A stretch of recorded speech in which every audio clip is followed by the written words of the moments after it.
नमस्कार। हिंदी साधन चैनल में आप सभी का एक बार फिर से हार्दिक स्वागत है। आज के इस वीडियो में सच्चिदानंद हीरानंद वात्स्यायन अज्ञेय के द्वारा रचित कविता कलगी बाजरे की इस कविता के भावार्थ को देखेंगे। तो आइए शुरू करते हैं। कलगी बाजरे कविता अज्ञेय जी की प्रसिद्ध कविताओं में से एक है। यह कविता हरी घास में क्षण भर काव्य संग्रह से लिया गया है। इसका प्रकाशन 1949 में हुआ था। इस कविता में कवि ने अपनी प्रेमिका की तुलना तारा, कुमुदनी या चंपे की कली जैसी पुरानी प्रतीकों को छोड़कर चिकनी हरी घास और बाजरे की बाली से करते हैं। उसके अनुसार हरी घास और बाजरा प्रेमिका के सुंदरता के निकट है। ये दोनों ही चीज़ें शहरवासियों के लिए जूही के फूलों से भी अधिक महत्वपूर्ण है।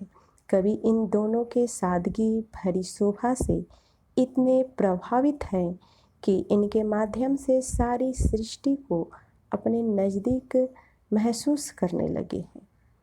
अज्ञेय जी ने इस कविता के माध्यम से पुराने उपमान को छोड़कर नए उपमान का प्रयोग किया है। यह कविता मूलतः प्रेम और प्रकृति को अभिव्यक्त करती है। आइए कविता की कुछ पंक्तियों को देखते हैं, उसके बाद कविता के भावार्थ को भी जानेंगे। कलगी बाजरे की कविता की पंक्ति है, हरी विछली घास धुलती कलगी छरहरे बाजरे की, अगर मैं तुमको ललाती साँझ के नभ की अकेली तारिका अब नहीं करता, या शरद के भोर की निहार नहाई कुई, टटकी कली चंपे की वगैरह तो नहीं, कारण कि मेरा हृदय उथला या सूना है, या कि मेरा प्यार मैला है। बल्कि केवल यही ये उपमान मैले हो गए हैं, देवता इन प्रतीकों के कर गए हैं कूच। कभी वासन अधिक घिसने से मुलम्मा छूट जाता है, मगर क्या तुम नहीं पहचान पाओगी तुम्हारे रूप के, तुम हो निकट हो उसी जादू के, निजी किसी सहज गहरे बोध से, किस प्यार से मैं कह रहा हूँ, अगर मैं यह कहूँ पिछली घास हो तुम लहराती हवा में कलगी छरहरे घास की। आज हम सहरातियों को पालतू मालंच पर सवरी जूही के फूल से सृष्टि के विस्तार का, ऐश्वर्य का, औदार्य का, कहीं कच्चा कहीं प्यारा एक प्रतीक बिछली घास है, या शरद की साँझ के सुने गगन की पीठिका पर डोलती कलगी अकेले बाजरे की। और सचमुच इन्हें जब जब देखता हूँ, यह खुला वीरान संस्कृति का घना सो सिमट जाता है और मैं एकांत होता हूँ समर्पित। शब्द जादू है, मगर क्या यह समर्पण कुछ नहीं है। व्याख्या।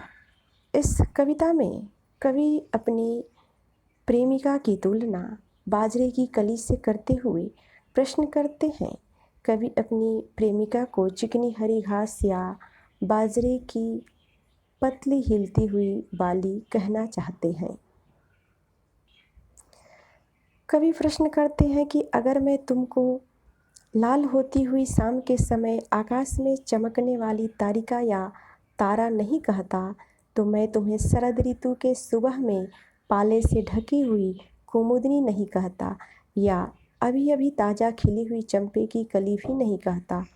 तो इसका कारण यह नहीं कि मेरा प्यार तुम्हारे प्रति कम हो गया, या मेरा प्यार मैला या झूठा हो गया है, बल्कि ये सब उपमान अब पुराने और मैले हो गए हैं।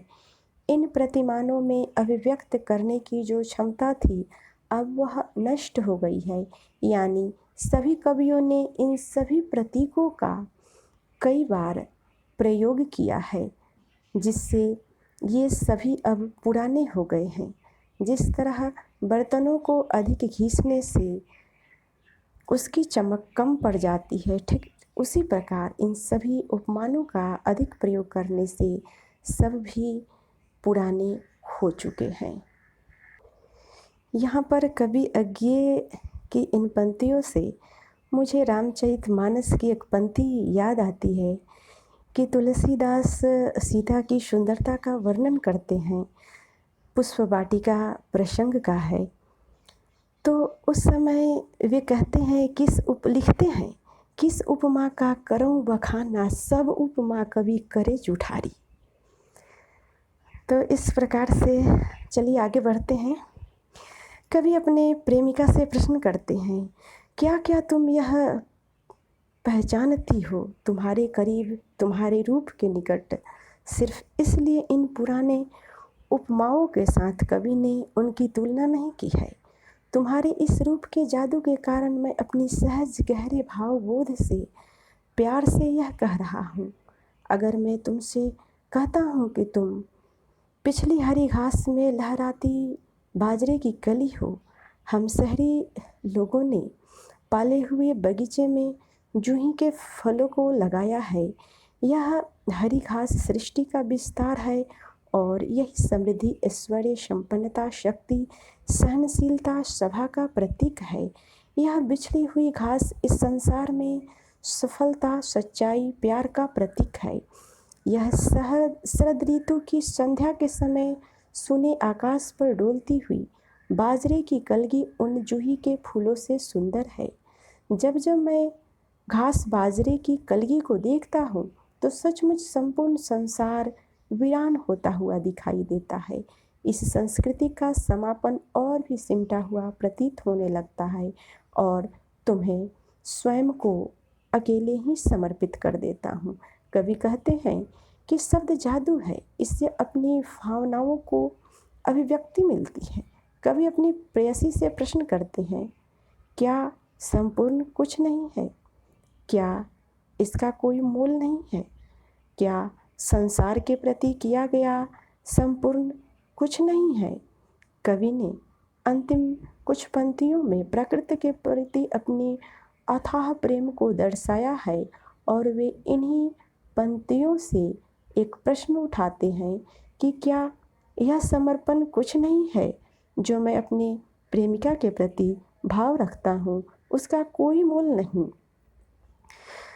कविता में सहज एवं प्रवाहपूर्ण भाषा का कवि ने प्रयोग किया है। नए उपमानों का प्रयोग किया गया है, उपमा अलंकार का प्रयोग किया गया है और कविता में मानवीकरण अलंकार का प्रयोग किया गया है। कवि ने अपनी प्रेमिका के प्रति समर्पण भाव को दर्शाया है। कवि अपनी ज़मीन से जुड़ा रहना चाहता है। तो आज के इस वीडियो में इतना ही, मिलते हैं अगले वीडियो में। तब तक वीडियो देखने के लिए आप सभी को बहुत बहुत धन्यवाद।